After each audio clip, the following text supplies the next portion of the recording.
आउज़ुबिल्लाहिमिनश्शैतानिर्रजीम बिस्मिल्लाहिर्रहमानिर्रहीम। तमाम ॾिसण ऐं ॿुधण वारनि खे अस्सलाम वालेकुम। दोस्तों, अॼु असां हिन क्लास में सेंटेंस खे डिटेल सां पढ़ंदासीं।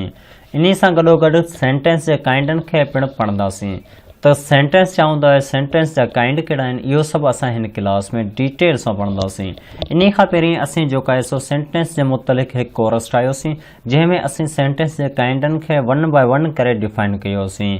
जंहिं सबबु असांजा काफ़ी अहिड़ा स्टूडेंट हुआ जिन्हनि खे हर क्लास न मिली सघी, त असां सोचियोसीं हिकु अहिड़ी ई क्लास ठाहियूं जंहिंमें असीं सेंटेंस खे हिक ई क्लास में कंप्लीट डिफाइन कयूं ऐं उहो क्लास असां पंहिंजे व्यूवरनि खे प्रोवाइड करियूं।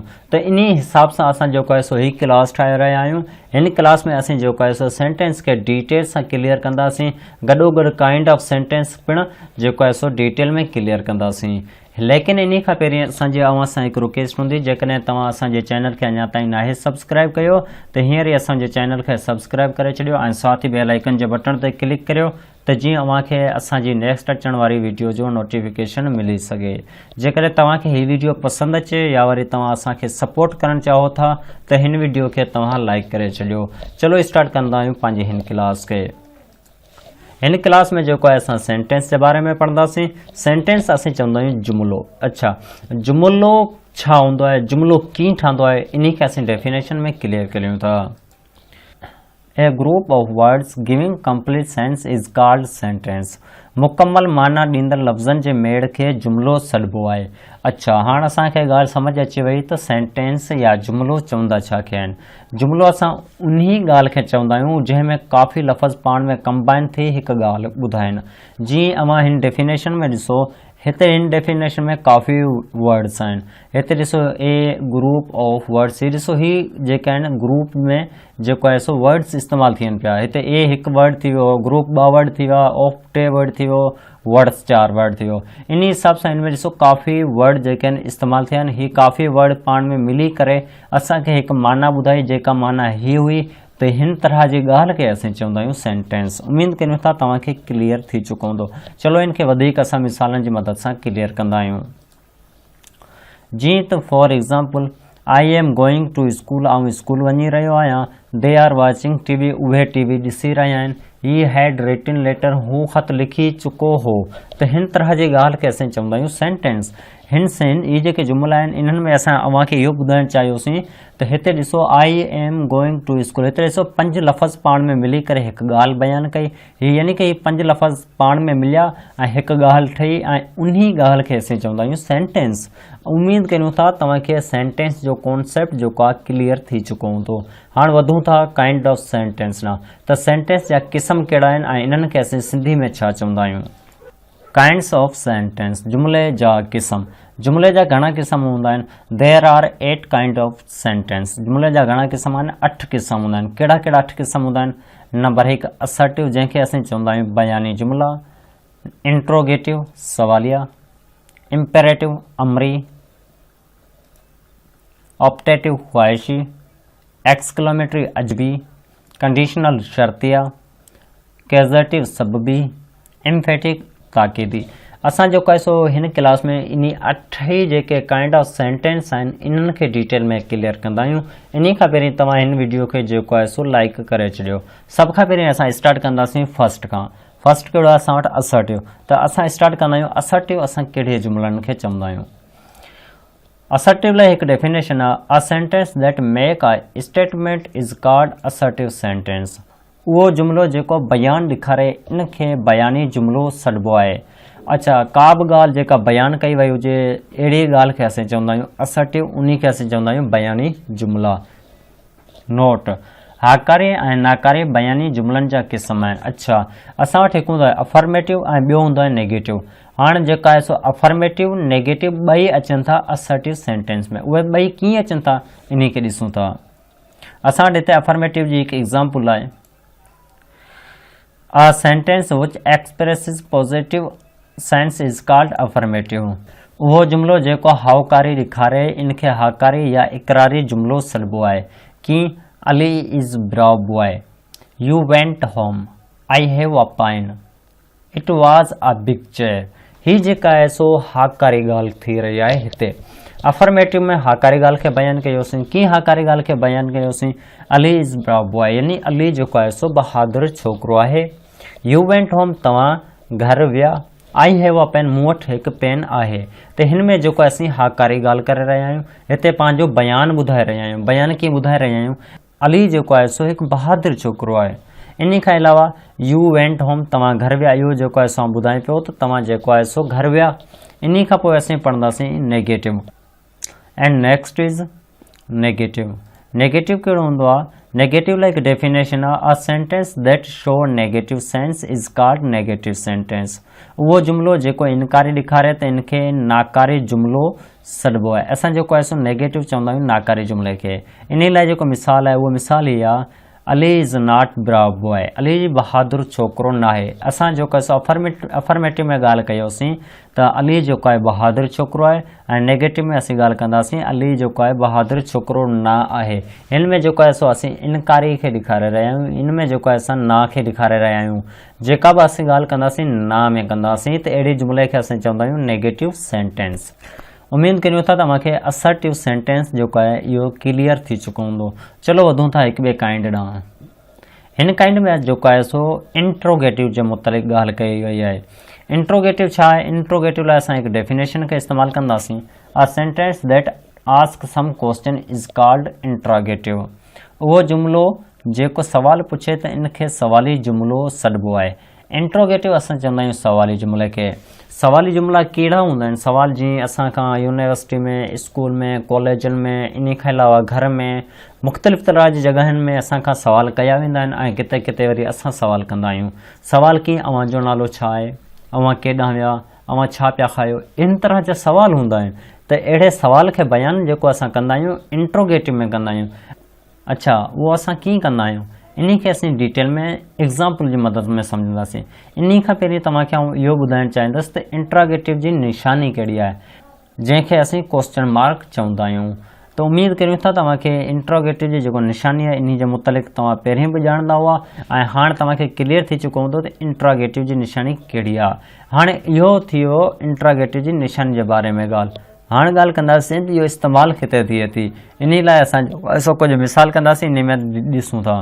हिते जे ॾिसो, तव्हां हिकु जेको छोकिरो आहे सोचे रहियो आहिनि जे हिन जॻह ते जेकॾहिं निशानी अची वई, इंट्रोगेटिव जी सवालिया निशानी अची वई, तव्हां सम्झी वेंदा त हीउ जेको छोकिरो आहे कुझु सोचे रहियो आहे, हिन जे दिमाग़ में को सुवालु आहे, त इन लाइ हीउ कुझु न कुझु वीचार करे रहियो आहे।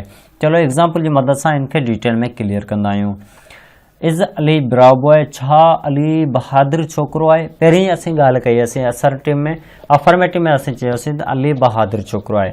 इन खां पोइ असीं ॻाल्हि कईसीं नेगेटिव में। नेगेटिव में असीं ॻाल्हि कईसीं अली बहादुर छोकिरो न आहे। लेकिन हाणे अची वियो इंट्रोगेटिव।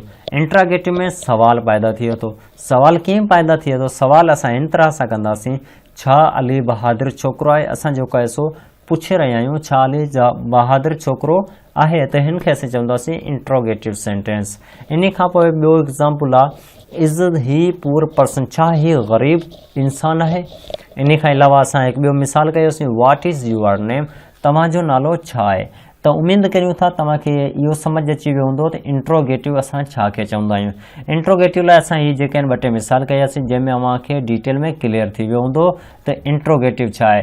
रही ॻाल्हि इंट्रोगेटिव जेको आहे सो क्वेश्चन मार्क जी, अव्हां जेको आहे सो हिते ॾिसंदा हर सेंटेंस जे लास्ट में जेको आहे सो क्वेश्चन मार्क अचे पई। क्वेश्चन मार्क जंहिं सेंटेंस जे लास्ट में अचे त तव्हां सम्झी वञो हीउ जेको आहे सो सवाल ई आहे, या हीअ जेका ॻाल्हि कई वञे पई इहो ॻाल्हि कई वञे पई सवाल में। उमेद करियूं था तव्हांखे इंट्रोगेटिव समझ में अची वियो हूंदो। चलो हिकु ॿियो काइंड खे डिफाइन कंदा आहियूं, अमरी जुमिला, इम्परेटिव सेंटेंस। अच्छा, इम्परेटिव सेंटेंस छा खे चवंदा आहिनि? अमरी जुमिला छा खे चवंदा आहिनि? इन खे पिणु असां हिकु डेफिनेशन सां स्टार्ट कंदा आहियूं।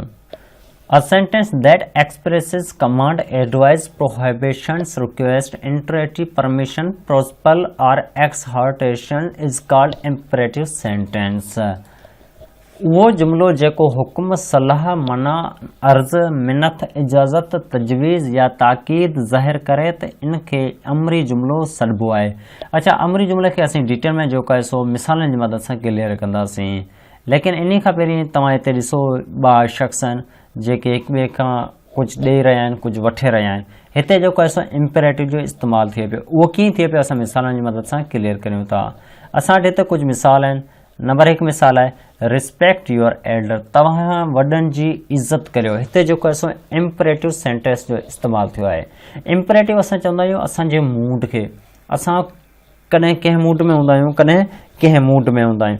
हिते जेको आहे सो असां इम्पेरेटिव में ॻाल्हि करे रहिया आहियूं त रिस्पेक्ट योर एल्डर्स, तव्हां वॾनि जी इज़त करियो। हिते हिन खे असीं सलाह ॾियूं पिया, छा करियूं पिया, हिते असां हिन खे एडवाइस ॾियूं पिया त तव्हां जेको आहे सो वॾनि जी इज़त करियो। इन खां अलावा नेक्स्ट आहे ब्रिंग द वाटर, पाणी आणियो। हिते जेको आहे असां हिन खे अर्ज़ु पिया करियूं त पाणी आणियो, या असां हिते हिन खे हुकुम पिया करियूं त तव्हां जेको आहे सो पाणी आणियो। हाणे इहो ॿई पंहिंजी सिचुएशन में थिए थो। अर्ज़ु तॾहिं तव्हां कंदव जॾहिं तव्हां घर में हूंदो या अव्हां कंहिं अहिड़े शख़्स खे चवंदो जेको अव्हांजो बिल्कुलु दोस्त हूंदो या भाउ हूंदो, हुते जेको आहे तव्हां हुन जॻह ते अर्ज़ु कंदव त पाणी आण। लेकिन जेकॾहिं तव्हां साहब आहियो, तव्हां टीचर आहियो, कंहिं स्टूडेंट खे चओ पिया, हिते तव्हां हुकुम पिया ॾियो त पाणी आणियो। ठीकु आहे। इन खां अलावा नेक्स्ट आहे प्लीज़ हेल्प मी, तव्हां महिरबानी करे तव्हां मुंहिंजी मदद करियो। हिते बि जेको आहे सो असां जो अर्ज़ु पिया करियूं अॻे शख़्स खे, तव्हां जेको आहे सो असांजी मदद करियो। इन खां अलावा डोंट ईट मच, वधीक न खाईंदा करियो। हिते जेको आहे असां हुनखे सलाह ॾियूं पिया। गेट आउट, हितां ॿाहिरि निकिरी वञ। हिते हिन खे असां हुकुम ॾियूं पिया तव्हां जेको आहे सो हितां ॿाहिरि निकिरी वञ। जेकॾहिं असां हुनखे कावड़ में चऊं पिया त इन हिसाब में असां जेको आहे सो हुनखे हुकुम पिया ॾियूं। जेकॾहिं हू असां खां परमिशन वठे थो, पोइ असां चऊं था गेट आउट, त इहो असां हिन खे इजाज़त पिया ॾियूं। हुशप, ख़ामोश थी वञो। हिते जेको आहे सो असीं मना पिया करूं ॻाल्हाइण खां। हिते असीं छा खां मना करियूं पिया, मना करियूं पिया ॻाल्हाइण खां। उमेद करियूं था तव्हांखे इम्पेरेटिव सेंटेंस सम्झ में अची चुको हूंदो। इम्पेरेटिव सेंटेंस में असां जेको आहे सो कमांड जी ॻाल्हि कंदा आहियूं, एडवाइस जी ॻाल्हि कंदा आहियूं, प्रोहिबिशन जी ॻाल्हि कंदा आहियूं। जीअं सलाह जी थी वई, मना जी थी वई, अर्ज़ु जी थी वई, मिनत जी थी वई, इजाज़त जी थी वई। हिन तरह जी जॾहिं बि असां जंहिं बि सिचुएशन में ॻाल्हि करियूं त अहिड़नि जुमलनि खे असीं चवंदा आहियूं इम्पेरेटिव सेंटेंस। चलो हिकु ॿिए काइंड खे डिफाइन कंदा आहियूं। हिन काइंड में जेको आहे असां ऑप्टेटिव सेंटेंस जे मुतलिक़ ॻाल्हि कंदासीं। ऑप्टेटिव सेंटेंस असां चवंदा आहियूं ख़्वाहिशिया जुमला। अच्छा, ख़्वाहिशी जुमला कहिड़ा हूंदा आहिनि, ख़्वाहिशी जुमलनि खे इस्तेमालु असां कीअं कंदा आहियूं, ऐं ख़्वाहिशी जुमला असां कहिड़ी जॻहनि ते इस्तेमालु कंदा आहियूं, इहो असां जेको आहे सो क्लियर करण ई वारा आहियूं। इन खां पहिरीं असीं डेफिनेशन खे ॾिसंदासीं। A sentence that expresses some desire or invocation is called optative sentence. उहो जुमिलो जेको ख़्वाहिश या दुआ ॾेखारे त इन खे ख़्वाहिशी जुमिलो चइबो आहे। अच्छा, असां जेको आहे सो ऑप्टेटिव सेंटेंस में ॿिनि शयुनि ते गौर कंदा आहियूं। ॿ शयूं कहिड़ियूं, नंबर 1 त ख़्वाहिश, नंबर 2 दुआ। जॾहिं बि असीं कंहिं जुमिले में ख़्वाहिश जो इस्तेमालु करियूं, इन खे असीं चवंदासीं ऑप्टेटिव सेंटेंस। जंहिं जुमिले में असीं दुआ जो ज़िक्र करियूं त अहिड़े जुमिले खे असीं चवंदासीं ऑप्टेटिव सेंटेंस। ऑप्टेटिव सेंटेंस खे असीं डिटेल सां मिसालनि जी मदद में क्लियर करूं था। इन खां पहिरीं तव्हां हिन निशानी न ॾिसो, हीअ निशानी आहे ऑप्टेटिव सेंटेंस जेको जुमिले जे अंदरि ई इस्तेमालु थिए थी। इहो कीअं इस्तेमालु थिए थी, इहो बि असां जेको आहे सो मिसालनि में इस्तेमालु करे तव्हांखे ॾेखारियूं था। जीअं would that I were rich, काश आउं अमीर हुजां। हिते ॾिसो असां ख़्वाहिश जी ॻाल्हि करियूं पिया। ख़्वाहिश आहे त असां जेको आहे सो अमीर हुजां, लेकिन हींअर असां अमीर न आहियूं। असांजी हिन सिचुएशन में जेको आहे अमीर न आहियूं, लेकिन असांजी ख़्वाहिश ज़रूरु आहे त असां अमीर हुजूं। हिते ॾिसो ऑप्टेटिव जी निशानी इस्तेमालु थी आहे पई। काश खां पोइ जेको आहे सो फौरन ऑप्टेटिव जी निशानी इस्तेमालु थी आहे। इन लाइ असां चवंदासीं हीउ जुमिलो जेको आहे सो ऑप्टेटिव सेंटेंस जो आहे। इन खां अलावा कुझु ॿिया मिसाल आहिनि, जीअं वुड दैट वी हैड मीट सोन, काश असां जल्दी मिलूं हा। मे अल्लाह ब्लेस यू, शल अल्लाह तो ते रहम करे। हिते ॾिसो हिन सेंटेंस में ॻाल्हि थी पई दुआ जी। दुआ जी कीअं ॻाल्हि थिए पई त शल अल्लाह तो ते रहम करे। त अहिड़ी दुआ लाइ बि जेको आहे असां इन जेकॾहिं दुआ कई वञे त अहिड़े जुमिले खे बि असां चवंदा आहियूं ऑप्टेटिव सेंटेंस। इन खां अलावा दुआ जो हिकु ॿियो बि सेंटेंस आहे, may you enjoy your youth, शल तव्हां जवानी माणियो। हिते बि ॾिसो त असां कंहिंखे दुआ ॾेई रहिया आहियूं त अहिड़े सेंटेंस खे असीं चवंदासीं ऑप्टेटिव सेंटेंस। उमेद करियूं था तव्हांखे जेको आहे सो ऑप्टेटिव सेंटेंस क्लियर थी चुको हूंदो। ऑप्टेटिव सेंटेंस में असां फ़क़ति ॿिनि शयुनि खे ॾिसूं था, नंबर 1 त ख़्वाहिश, नंबर 2 दुआ। जुमिले में जेकॾहिं ख़्वाहिश जी ॻाल्हि हुजे तॾहिं बि असां चवंदासीं हीउ जुमिलो ऑप्टेटिव जो आहे। जेकॾहिं जुमिले में दुआ जी ॻाल्हि हुजे तॾहिं बि असां चवंदासीं हीउ जुमिलो ऑप्टेटिव जो आहे। उमेद करियूं था तव्हांखे हीउ क्लियर थी वियो हूंदो। चलो हिकु ॿिए मिसाल आणूं था। हिन काइंड में जेको आहे सो असां एक्सक्लेमेटरी सेंटेंस जे बारे में पढ़ंदासीं। एक्सक्लेमेटरी छा हूंदो आहे, ऑप्टेटिव छा हूंदो आहे, हीअ पाण में ॿई रिलेटेड हूंदा आहिनि। एक्सक्लेमेटरी खे असीं चवंदा आहियूं अजबी जुमिला। इन जी पिणु हिकु डेफिनेशन आहे, जेको डेफिनेशन ही आहे, a sentence that expresses feeling like surprise, joy, great, blessing, curse, hatred etc is called exclamatory sentence. उहो जुमिलो जेको जज़्बात जीअं हैरियत, ख़ुशी, गम, शुक्रानो, पारायतो, नफ़रत वग़ैरह ज़ाहिर करे त इनखे अजबी जुमिलो सॾिबो आहे। अच्छा, एक्सक्लेमेटरी सेंटेंस असां चवंदा आहियूं मूड खे। मूड छा हूंदो आहे, मूड कीअं हूंदो आहे, इहो जेको आहे सो असां सेंटेंस में ॾिसी तव्हांखे ॿुधाईंदासीं। मूड जेको आहे असांजो फौरन थिए। अच्छा, मूड यानी कि ऑटोमेटिकली यकदमि जेको आहे असांजो मूड चेंज थिए ऐं असीं को जुमिलो चऊं, इन्ही जुमिले खे असीं चवंदासीं एक्सक्लेमेटरी सेंटेंस। जेकॾहिं असां गम में हुजूं, अचानक असांखे का ख़ुशी मिले, यकदमि फौरन असांखे का ख़ुशी जी ॻाल्हि मिले, तॾहिं असीं वाह वाह करे जॾहिं असीं खिली का ॻाल्हि चवंदासीं, इन्ही ॻाल्हि खे असीं चवंदासीं एक्सक्लेमेटरी सेंटेंस। इहो जेको आहे असां मिसालनि जी मदद मां क्लियर कंदासीं। हुर्रे, वी वन मैच, वाह वाह असां मैच खटी वरितो। जॾहिं असां मैच हारण जी सिचुएशन में हुजूं, हारे चुका हुजूं, लेकिन अचानक जेको आहे सो असीं मैच हिकु ओवर में खटी वठूं, तॾहिं असां ॾाढा ख़ुशि थींदासीं ऐं ख़ुशी में जेको आहे असीं अजीब ॻाल्हि कंदासीं। तंहिं ॻाल्हि खे असीं चवंदासीं एक्सक्लेमेटरी सेंटेंस।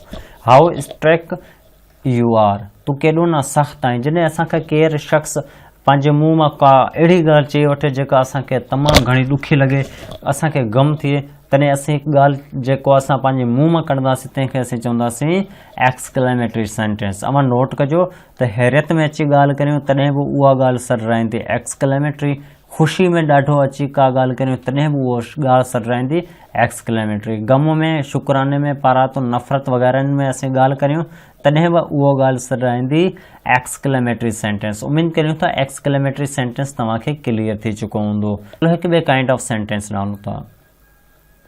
हिन काइंड ऑफ सेंटेंस में असीं ॻाल्हि कंदासीं कॉज़ेटिव सेंटेंस जे। कॉज़ेटिव सेंटेंस असीं चवंदा आहियूं सबबी जुमिला। उहे जुमिला जंहिंजो को कारण हुजे, का वजह हुजे, को सबबु हुजे, तंहिंखे असीं चवंदा आहियूं कॉज़ेटिव सेंटेंस, सबबी जुमिला। चलो इन जी हिकु डेफिनेशन खे पढ़ूं था। A sentence which show a subject get his work done by another subject is called causative sentence. उहो जुमिलो जेको ॾेखारे थो को फ़ाइल पंहिंजो कमु ॿिए फ़ाइल खां कराए थो त इनखे सबबी जुमिलो सॾिबो आहे। अच्छा, हिन जेको आहे सो सेंटेंस जे काइंड में असां ॻाल्हि कंदासीं कॉज़ेटिव सेंटेंस जी। कॉज़ेटिव सेंटेंस में हिकु कमु थींदो आहे, यानी कि हिकु सब्जेक्ट पंहिंजो कमु ॿिए सब्जेक्ट खां कराए त अहिड़े ॻाल्हि खे असीं चवंदा आहियूं कॉज़ेटिव सेंटेंस। हाणे पंहिंजे अंदाज़ में ॿुधायां थो, असां जेको आहे सो पंहिंजो कमु ॿिए शख़्स खां करायूं त अहिड़े कम खे, अहिड़ी ॻाल्हि खे असीं चवंदासीं कॉज़ेटिव सेंटेंस। बसि इहो ई आहे कॉज़ेटिव सेंटेंस में। चलो हिनखे वधीक मिसालनि जी मदद सां क्लियर कंदा आहियूं। जी, ही मेड मी लाफ, हिन मूंखे खिलायो, यानी कि मूंखे खिलाइण जो कारण कहिड़ो आहे, ही आहे, त इनखे असीं चवंदासीं कॉज़ेटिव सेंटेंस। यानी कि खिलां था पियो, मूंखे खिलाइण जी वजह कहिड़ा आहे, ही आहे, त हिनखे असीं चवंदासीं कॉज़ेटिव सेंटेंस। इहो ई त असांजो सबबु आहे। जी, गेट हिम अरेस्ट, हिन खे गिरफ़्तार करियो, यानी कि गिरफ़्तार असांखे हिन शख़्स खे करिणो आहे। हिन शख़्स खे जेको आहे सो असां गिरफ़्तार कंदासीं त इहो असांजो छा आहे, कॉज़ेटिव आहे, इहो असांजो सबबु आहे, त इहो ई असांजी वजह आहे, त अहिड़े जुमिले खे असीं चवंदासीं कॉज़ेटिव सेंटेंस। आई मेक हिम रीड आ लेटर, मां हिन खां ख़त पढ़ायां थो, इहो मुंहिंजो वजह आहे, इहो मुंहिंजो सबबु आहे त आउं जेको आहे ख़त पढ़ायां थो, लेकिन हिन खां हीउ जेको थी वियो असांजो कॉज़ेटिव सेंटेंस थी वियो। उमेद करियूं था तव्हांखे कॉज़ेटिव सेंटेंस जेको आहे सो सम्झ में अची वियो हूंदो ऐं डिटेल में क्लियर थी चुको हूंदो। इन खां पोइ असांजो लास्ट काइंड ऑफ सेंटेंस आहे। हिन सेंटेंस में असीं एम्फेटिक सेंटेंस जे बारे में पढ़ंदासीं। एम्फेटिक सेंटेंस खे असीं चवंदा आहियूं ताक़ीदी जुमिला। उहे जुमिला जंहिंमें ताक़ीद कई वई हुजे त अहिड़ी ॻाल्हि खे असीं चवंदा आहियूं एम्फेटिक सेंटेंस। डेफिनेशन इहा आहे, अ सेंटेंस विच ले stress over something is called emphatic sentence. उहो जुमिलो जेको कंहिं शइ खे ज़ोर ॾे, इनखे ताक़ीदी जुमिलो सॾिबो। यानी हर उहा ॻाल्हि जंहिंखे ज़ोर ॾेई बयानु कयो वियो हुजे तंहिंखे असीं एम्फेटिक सेंटेंस चवंदा आहियूं। जी आऊं कल स्कूल वियोसि, आऊं कल मानी खाधी हुई, असीं कल माइश ते वियासीं, त अहिड़ी ॻाल्हि खे असीं चवंदा आहियूं एम्फेटिक सेंटेंस। चलो इनखे मिसालनि जी मदद सां डिटेल में क्लियर कंदा आहियूं। जीअं आई एम रियली टायर्ड, मां त वाकई थकल आहियां, यानी कि ही पंहिंजी ॻाल्हि करे पियो लेकिन ज़ोर ॾेई ॻाल्हि करे पियो, त अहिड़ी ॻाल्हि खे असीं चवंदासीं एम्फेटिक सेंटेंस। इन खां अलावा आहे आई विल सपोर्ट हिज पार्टी, मां ज़रूरु हिन जी पार्टी जी हिमायत कंदसि, मां ज़रूरु हिन जे पार्टी जी हिमायत कंदसि। हीउ जेको आहे सो पंहिंजी ॻाल्हि खे ज़ोर ॾेई बयानु करे पियो त आऊं जेको आहे सो हिन जी पार्टी खे सपोर्ट कंदसि। इन खां अलावा आहे we must help the poor, असांखे ग़रीबनि जी मदद करणु घुरिजे, यानी ग़रीबनि खे असांजी मदद जी ज़रूरत आहे ऐं असांखे उन्हनि जी मदद करणु घुरिजे। हिन ॻाल्हि में जेको आहे सो ही ज़ोर ॾेई ॻाल्हि खे बयानु पियो करे। उमेद करियूं था तव्हांखे असांजी ही क्लास पसंदि आई हूंदी। हिन क्लास में असीं जेको आहे सो सेंटेंस खे डिटेल में पढ़ियोसीं। इन खां पहिरीं असीं 1 बाय 1 करे हिननि क्लासनि खे डिटेल में सम्झाया आहियूं, लेकिन ही क्लास असां फ़क़ति ओवरव्यू लाइ ठाहीसीं ताकी उहे शागिर्द जिन्हनि जी का क्लास मिस थी वई हुजे त उहो हिन मां उहो क्लास ॾिसी पंहिंजो कोर्स जेको आहे सो कंप्लीट कनि। उमेद करियूं था अव्हांखे ही जेको आहे असांजी क्लास हुई तमामु बहितरीनु पसंदि आई हूंदी। जेकॾहिं तव्हांखे हिन क्लास मां का ॻाल्हि सम्झ न आई हुजे त तव्हां असांखे कमेंट करे पुछा करे सघो था। हाणे हिकु दफ़ो असां वरी तव्हांखे ॿीहर इहो ॻाल्हि चवंदासीं त तव्हां हिन क्लास खे लाइक करे छॾियो। चलो हाणे असां हिकु ॿी क्लास सां अव्हांजी ख़िदमत में पेश थींदासीं। तेसीं ताईं ख़ुदा हाफ़िज़। सिंध बारा जियन सिंधी टोपी अज लकबारा जियन इहा सिंध नदी रीता सिक भरी प्रीता रची नची यारो अंत हिकड़ो ई नारो।